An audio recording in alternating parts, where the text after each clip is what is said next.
Our YouTube, so we are back, of course, to talk about Final Fantasy VII Remake, but also mostly Tokyo Game Show and Square Enix Presents. And it turns out we actually do have the Square Enix Presents lineup, and I think they just revealed it a couple days ago, because there's a Silicon Era article that was posted 2 days ago, but also they linked to Nebellion's tweet about Square Enix Presents. So I guess, like, with our last upload, within that last video, I said that at that point we still didn't even know what the lineup was. And it seems like that same day, at some point, I guess I just missed it, they had revealed the schedule, which I still find to be weird, because that was, like, 2 to 3 days before Square Enix Presents is happening. I find it super strange how long they've, like, waited to reveal what they're going to show there, because we knew the TGS lineup for a little while now. Like, normally with Square Enix, like, they'll announce that they're going to be at a gaming event, and then at some point, prior to the event itself, they'll announce their lineup, but it's usually not this close. It's super weird, because we've known, like, the TGS stuff, like, what they want to show at the, October 2nd and 3rd and stuff like that. We've known what that stuff is for, like, a couple weeks now, but this is, like, a few days before Square Enix Presents, they finally revealed it. It's kind of strange. Anyways, let's just read over the lineup really quickly, and then we'll discuss it. ActRaiser Renaissance, Chocobo GP, Final Fantasy VII The First Soldier, Forspoken, Marvel's Guardians of the Galaxy, Stranger of Paradise Final Fantasy Origin, Triangle Strategy, and Voice of the Cards, The Isle Dragon Roar, which I actually forgot about. I remember we covered that, like, trademark. I guess that's been a thing, apparently. I remember the time we looked at 2, like, trademarks that they had filed. I don't remember what it is off the top of my head. Obviously, I could just look on the channel if I wanted to figure it out. But I remember saying, like, that one didn't seem like it'd be anything FF7 related, potentially, because obviously we're always wondering if it's FF7 related. I can't remember what the other trademark was, but apparently Isle Dragon Roar is a fucking card game? What the hell? So anyways, when it comes to this lineup, this is specifically for Square Enix Presents. For one, some of these are also going to be at TGS, which is something I was curious about prior to us learning the lineup. I didn't know if... We already knew some shit was going to be at TGS, so I didn't expect any of what's at TGS to be a part of Square Enix Presents. But it seems like I was wrong there, because Stranger of Paradise and First Soldier are going to be a part of both of those events, which is kind of weird. So, like, are they going to show shit at Square Enix Presents and then just, like, re-show that shit for TGS? Or do they have new stuff they want to show for TGS? I don't know. And also, I think that Forspoken's a part of the TGS lineup as well, so, like, I want to hope that if they're going to show multiple games multiple times over the next couple of days, that they have new things to show at each event, because that'd just be kind of ridiculous to, like, roll a trailer and then just show the same trailer again the next day or two. So looking back at the Tokyo Game Show lineup, Guardians of the Galaxy is also going to be a part of that. So when you look at the Square Enix Presents lineup, half of what's here is going to be part of TGS. So the only thing that's unique to Square Enix Presents is ActRaiser, Chocobo GP, Triangle Strategy, and the Isle Dragon Roar, like, it's not exciting. Don't get me wrong, the other games I am interested in, like, Guardians of the Galaxy has been, like, compared to, like, Mass Effect. I think it has, like, a lot of choices and stuff, a lot of exploration, potentially maybe in space and stuff, just like Mass Effect, so that could be good. Stranger of Paradise I have the mildest of interest in. I didn't even, like, play the beta or whatever. But it is Final Fantasy, so I might check it out one day. And then Forspoken looked great during that last, like, PlayStation, like, event or whatever. Like, the trailer and gameplay they showed looked fantastic. Almost like Assassin's Creed-esque, like, third-person, like, combat, but, like, you can traverse buildings and climb and stuff. It looked really fun. And then, of course, when it comes to First Soldier, again, I didn't play, like, the beta for that, but that's only because it was exclusively for Android. I could have got it on, like, the PC. Could have done, like, some BlueStacks or something, but I got an iPhone and I just didn't care that much. But I'm interested in First Soldier for at least the lore aspect. Whatever lore can be gathered from a mobile battle royale, I'm still there for it, because it's FF7. But looking at that Square Enix Presents lineup, me as a fan, I look at those games and I don't see anything that's a heavy hitter. What I mean by that is none of these games are Final Fantasy 16.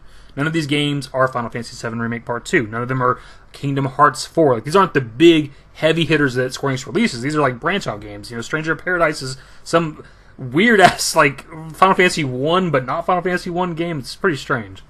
Forspoken, of course, looks good or great, but it's also a brand new IP, so we don't know how that's really going to be. And when it comes to the Guardians of the Galaxy game, I'm sure they're putting a lot of stock into it and hope that it's really successful or whatever. And it's a Avengers Marvel thing, of course, but they just, like, under the Square Enix umbrella, released an Avengers game last year that flopped pretty goddamn hard. I know this is different. I don't know if it's maybe the same studio or not.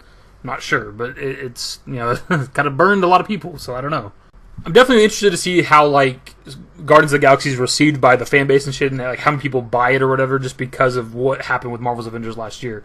So looking at, like, the lineup for both shows, Square Enix Presents Tokyo Game Show, again, I'm not seeing that, like, next big heavy hitter being released by Square Enix. We know 16's coming, we know Remake Part 2's coming, but we just don't know when they're coming out. And they already had a successful fiscal year, because Remake came out April 10th of last year, which is what the current fiscal year that we're in. So you got to think they got to start building up hype for the games that are going to come out next year, April 1st and beyond of next year. And none of these games are going to garner that much like money like Remake did or 16 is going to do. Because year over year, they want to make more and more money, right? Which means, something we haven't really talked about here on the channel, but like 16 or Remake Part 2, like one of those games, or I guess maybe Kingdom Hearts 4 could do it as well, potentially, has got to come out between April 1st of next year and March like 31st of 2023. I'm losing track of my years here. Fuck. Otherwise, it'd be like insanely hard and pretty much impossible for them to make more money than the year that Remake Part 1 released. Obviously, they have other successful games that are very popular, like Final Fantasy XIV has a massive player base, one of the biggest MMOs in the goddamn world. It's making them a shit ton of money, but from the single-player aspect, I'm just not seeing that big game. Also, something else we got to take note of here is that there's 8 games currently for the Square Enix Presents lineup, and they got about an hour slot. Whether or not it takes a whole hour, I guess, remains to be seen. And it depends on how much time they spend with each game, because if they're just like rolling trailers back to back, like that's not going to fill up an hour-long slot. So I got to assume they're talking about one or a couple of these games at a decent length. Or maybe they don't talk a lot about the games that are on this list because they're also going to be at Tokyo Game Show where they might reveal more information for those games. And then maybe there's like 1 or 2 surprise games that they show a decent amount of to kind of fill up the whole event, the whole hour or whatever. I don't know. Remains to be seen, my dudes. I hope there's some surprises. I don't want to say the words.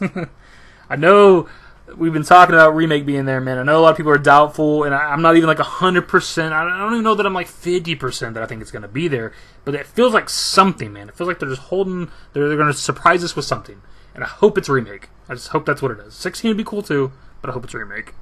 Anyways, dudes, that is pretty much the video. So I just wanted to discuss the Square Enix Presents a lineup, get my thoughts on it. Obviously, I had to get the video out before the event actually happens, and it's like less than half a day away at this point. It's happening like 5 a.m. my time locally. I'm obviously going to be asleep for that. I am not staying up till 5 a.m. for this event that may be disappointing. Hopefully it's not. So, of course, last minute thoughts before this event actually happens. What do you think is going to be there, my dudes? Not even just the surprises. When it comes to them showing the same game multiple times over the next couple days, do you think it's just going to be the same repeated bullshit, or they're going to have new stuff at each event? Either way, that's the video. Hopefully you enjoyed it. If you did, give it a thumbs up. Subscribe to the channel if you guys only want to see more Square Enix. Hopefully Remake. Maybe some 16. Give us something. God damn it. Turn on notifications. Follow me on Twitter. _YT. Add my Discord. Links to my books are in the description and in the outro. Later, guys. Used to care what people thought, but now I care more, and nobody out here's got it figured out. So therefore, I've lost all hope of a happy ending, depending on whether or not it's worth it. So insecure, no one's perfect. We spend it with no shame. We blow that like Coltrane. We in here like Low Gain or leave it like Cobain.